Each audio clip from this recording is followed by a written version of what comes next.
si elle est aujourd'hui de nouveau en couple avec un homme qu'elle préfère ne pas exposer, Dominique Lagrousse-Samperne n'a pas pour autant fini avec le deuil de son époux, le journaliste Claude Sampère.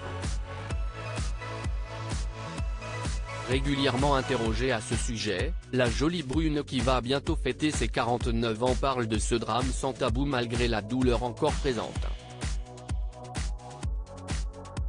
Invitée dans l'émission Chez Jordan, sur C8, ce vendredi 17 mars 2023, l'ancienne acolyte de Jean-Pierre Pernaut s'est une nouvelle fois confiée.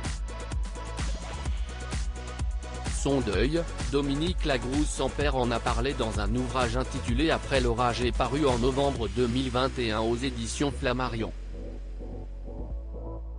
Mais lorsque Jordan Deluxe lui demande de parler de son ex-compagnon, la journaliste le reprend immédiatement. Si est-il mon compagnon? Si est-il mon mari?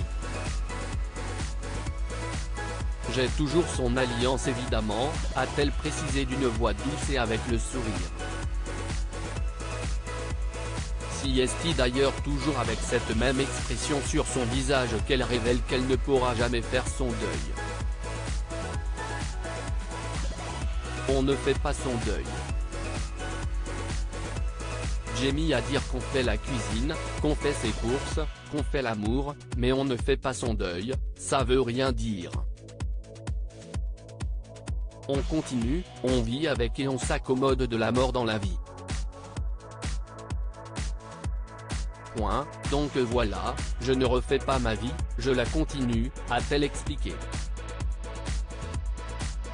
Ils m'ont redonné goût à la vie. Il faut dire que chez les Sampère, la mort a frappé beaucoup trop tôt. Lorsque le mari de la journaliste s'éteint des suites d'un cancer des poumons, il n'a que 55 ans. Pourtant, il avait vaincu un précédent cancer, 25 ans avant celui-ci. Ce cancer on le découvre au hasard d'une radio, de résultats.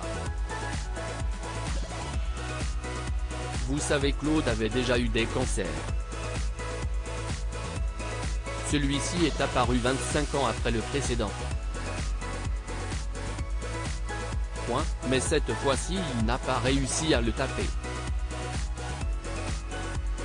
A-t-elle déploré. Ensemble, Dominique Lagrousse-Samperne et son mari ont eu 2 enfants, Mathilda, 18 ans, et Esteban, 15 ans. Si est-il d'ailleurs grâce à eux que la journaliste s'est convaincue de refaire sa vie. Si est-il eux qui m'ont redonné le goût de la vie. Point, ce sont mes enfants, mes petits de 10 et 13 ans qui m'ont dit, il faut que tu aimes parce que toi cette vie tu ne peux pas la traverser sans aimer, a-t-elle conclu. Une belle leçon de résilience.